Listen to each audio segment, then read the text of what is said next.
Through the OSHA program here, things are going good. So right now, just a real quickie on the on hand tools, power tools. So we got the compressor here. So this tank is made of steel. So one of the things we have to be concerned about is keeping and maintaining this tool properly. So it pulls air from the atmosphere, pumps it into here, and when it's pulling the air in, it's also pulling moisture. So moisture is going to condense and turn into water. And it's going to start to fill this tank up. And if you don't maintain this properly, if you let this thing sit with water in it, it's going to start to rust this tank from the inside out. And you won't see it because it's happening from the inside out. So this can get down to paper thin, like thin as a potato chip, and still be working and holding, right? And then all of a sudden you put 120 pounds of pressure in there, 120 PSI, pounds per square inch. And I think this thing could explode, right? Shooting shrapnel and all that, right? So it's a dangerous tool, and you need to maintain it.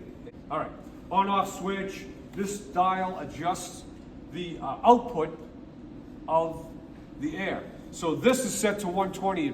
It cranks up to 120, and I can bring this down to anywhere between 10 and 120. Never more than 120 you want to put on a tool. Most tools like around 90, like a finish gun, things like that. So you adjust it with this. Taking this off, this can be a hazard when you're taking this off. So right now, the output on this is just under 100, and there's 120 pounds of air in here. Now, I'm going to do this intentionally, but I'm going to have a good grip on this. But watch what happens if I just let this go. Come on. All right, you see that? You see how fast and hard that came out? So, I've seen this happen on the job site. Guy will go over, and he'll be here, and he's all by himself, and he just pops this, and some poor sap is walking back here to go to his toolbox or whatever, and this thing comes whipping around and smacks him. And I actually have a friend who broke a front tooth. It's just that way. This came around and smacked him and chipped his front tooth. So, and you know Mr. Burke doesn't lie. I only tell real stories. But you see how violent that is?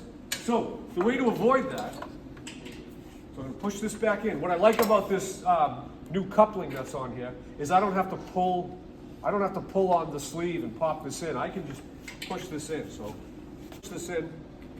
Come on, come on. There we go.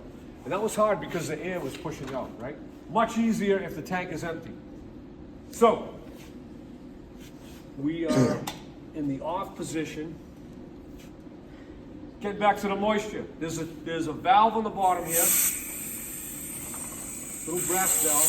And you just undo that a little bit, and you let the air leak out. Now I can open that and let it race out, but that's going to cause a hazard because it can blow something off the floor and up into your face or whatever. So it's best to do that nice and easy, okay? Now, if you're in a hurry and you need to shut it down, one way to do it is this, and I don't like doing this because you're going to hear how loud it is, but I'm going to do it anyway. This is a relief pin that goes under here. I pull this, so I can let the air out a little quicker.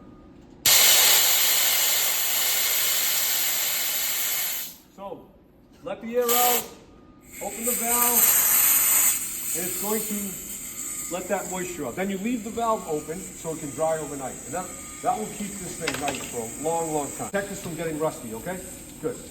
So that's that. How many pounds? 120. 120. That's in here. Max we want to put out? 100. Around 100, right? For a nail gun or finish gun or anything like that. And again, if you look on the gun, it might say 90 pounds max. Some of the tools will tell you. And what's going to happen there is if you keep using it over the required or recommended amount of air, you're going to start to blow the seals and ruin the tool. It's going to push out. Those nail guns have rings and gaskets that keep the air in while it's working. So that's that. All right, let's go to the nail gun. Great tool for speeding up work. I am not a big fan of these, but everyone's using them. I'm an old man. I like to just use the hand nail. But what I do like this for when I'm working is applying sheathing. So plywood, if I'm putting plywood to the wall or to the roof, I do like to use a nail gun. Much easier. But if I'm framing, I just assume swing my hammer and put 2 nails in. But most guys use this, right? Now, the nail gun has It's not hooked up, so, and I'm not pointing at anyone. There's no air, there's no chance of it going off. So there's an exhaust up here. Every time you fire it, it puts the air up. So one of the things you want to do, keep in mind when you're using this, is where this is. Like if I have a coworker here and I'm going to shoot a nail here like this, I'm going to blast 100 PSI of air towards their face, okay? Worse, towards your ear, right? Or your eye. So you could rupture an eardrum with this. You know, you hold it up like this and you shoot it, boom, you can go in here and tear your ear. It can also damage your eye. So keep that in mind. There's an exhaust here, right? The way this works is the tip is the safety. So you have to engage the tip, pull the trigger, and it fires. You can set these up to have a sequence and non-sequence. So a sequence means I have to follow a few steps to make a nail come out of the gun each and every time. So the sequence is you pick it up, you keep your finger off the trigger, you push it to where you want it to go, you pull the trigger, one nail fires out, boom, it recoils. And if I fall back down with my finger on the trigger, it's not going to shoot again because I didn't do the sequence of removing my finger and resetting it and pulling the trigger. So that's the safest mode to be in, a sequence.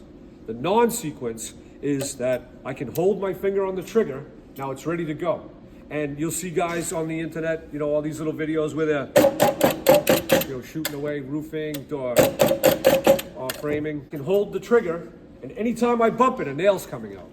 So if I'm here, I have my hand on here, and I drop down to my knee, I'm gonna pop a nail in my knee. Right? If I'm up on a ladder and I hold this, and I lose my balance and touch my arm, I'm gonna pop a nail in my arm. A lot of accidents with these. We have that picture up there. Go take a quick shot of that picture of my friend I told you guys about. Mr. Jolly, my neighbor, he came home one day, had a headache. His wife told him he needed to go to the hospital. She asked him what happened. He said, oh, I bumped my head into a nail gun today. But he didn't know the nail went in his head. So he walked by another worker who was standing on a stepladder with the nail gun down like this.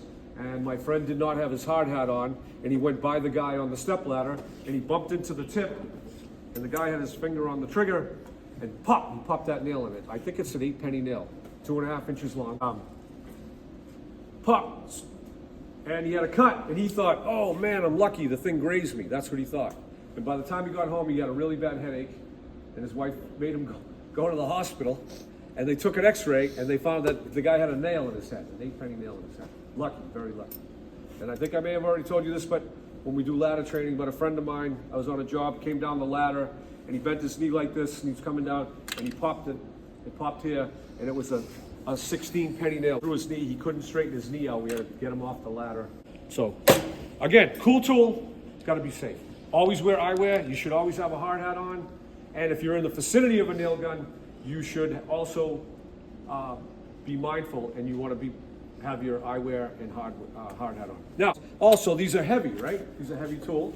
So if you're on a job site and there are people above you, you better make sure you have a hard hat on in case someone drops one of these, right? Hook this up just like any other tool. And it's much easier to hook this up without air in it. You see how easy that is? You know how we struggle with these sometimes, putting them on with when the tank is loaded up, you're struggling because the air is pushing on it. Best way to load these up is to have no air in the tank, and then just bring this in. It goes right nice and easy, and again removes nice and easy. No safety issues there, right? So what you don't want to do, and a lot of people do this, is you don't want to hold the nail gun by the hose, because over time it's going to start to decouple here, and you're not going to notice it. And then one day you're going to go, hey buddy, and you're going to go. Guys will have a habit of like handing this down to the ground guy, right? Or hanging over the roof, and they send it down, right? And there's a guy waiting like this. And one day after, I don't know, super hot day, this is all soft, it's been kicked around, this thing decouples from the connection, the factory connection. What's gonna happen to the poor guy down there waiting for that thing, right? He's gonna take this to the face or the head.